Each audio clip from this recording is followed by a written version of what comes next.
Oi pessoal, tudo certo? Hoje a gente vai falar um pouquinho da responsabilidade exatamente nos ramos da esfera penal e da esfera civil, tá? E quando a gente fala do ramo do direito indenizatório, é interessante que a gente tem que falar de responsabilidade, certo? E de forma bem simplificada, resumida, a gente entende que todo ato praticado, toda conduta humana, ela tem suas consequências, certo? A princípio, todo ato ele é praticado, né, livremente, praticado de forma coagida, enfim, das mais diversas formas. Ele é praticado, mas ele não deixa de ter consequências.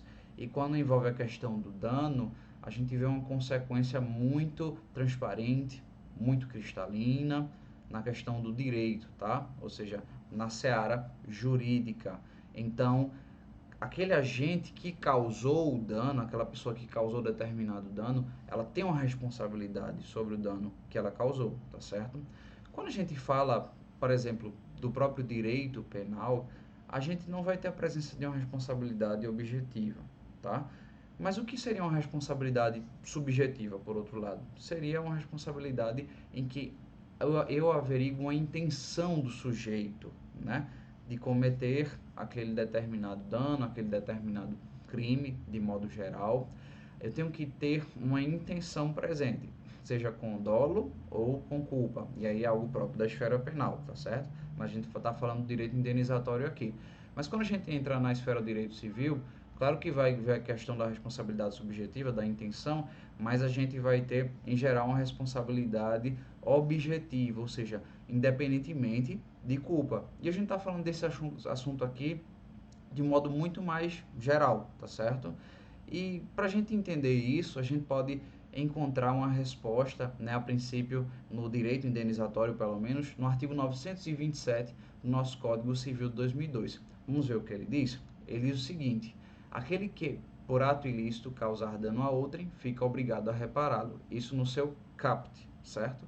E no parágrafo único ele vai dizer: haverá obrigação de reparar o dano, independentemente de culpa, nos casos especificados em lei, ou quando a atividade normalmente desenvolvida pelo autor do dano implicar por sua natureza risco para os direitos de outrem. E a gente está falando aqui da iniciação do capítulo 1, né, da obrigação de indenizar, ou seja, a gente está falando de que se o agente causador, né, ele justamente tem um dano, ele tem um ato danoso, ele tem uma responsabilidade sobre aquele ato, certo? Vai gerar uma consequência, que é o quê? Ele vai ter que ressarcir, ele vai ter que reparar a situação daquela vítima, porque como a gente já tem falado, o foco deve ser exatamente a vítima, tá?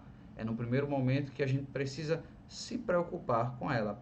É, por exemplo, quando a gente imagina um acidente que ocorreu, né? A gente se preocupa de imediato com quem? Com quem causou o acidente? Não, com a vítima, né? Reparar a sua situação.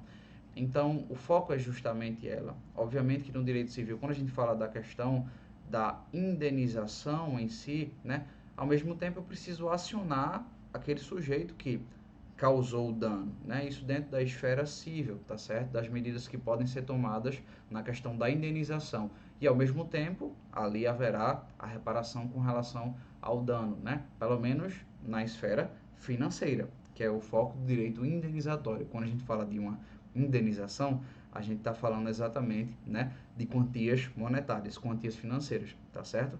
Então a gente pode enxergar no parágrafo único aqui a expressão independentemente de quê? De culpa, tá certo? E a gente entra exatamente no conceito da responsabilidade objetiva, ou seja, o agente ele vai arcar com aquela responsabilidade independentemente da intenção dele. Mas algo interessante a ser dito é que essa intenção, como a gente falou em outras ocasiões, né, ela pode exatamente ser um elemento que aumente o valor da indenização? Pode sim, né? Imaginem um dano causado e ali um sujeito ele diz, não, eu tive intenção, eu quis causar aquele dano. Certamente o juiz pode olhar e dizer, então eu vou aumentar o valor da indenização. Mas se ele disser, não, eu realmente fiz sem querer, né? Eu realmente errei, fui negligente aqui, mas foi sem querer, não tive a intenção de fazer isso, tá certo? Então o juiz ele pode olhar essa circunstância e reduzir o valor indenizatório. Mas vejam que há uma indenização presente, tá certo?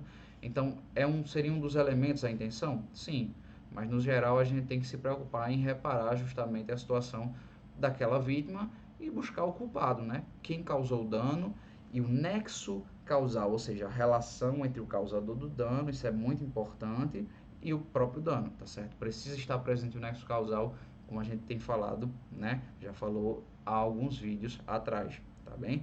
Esse é um assunto muito extenso, né? Falar de responsabilidade, a gente pode tratar disso em vários outros vídeos, tá certo? Então, até o próximo assunto. E se você gostou do conteúdo, não se esquece de curtir, de comentar, de compartilhar, que é muito importante, tá? Um forte abraço e tchau!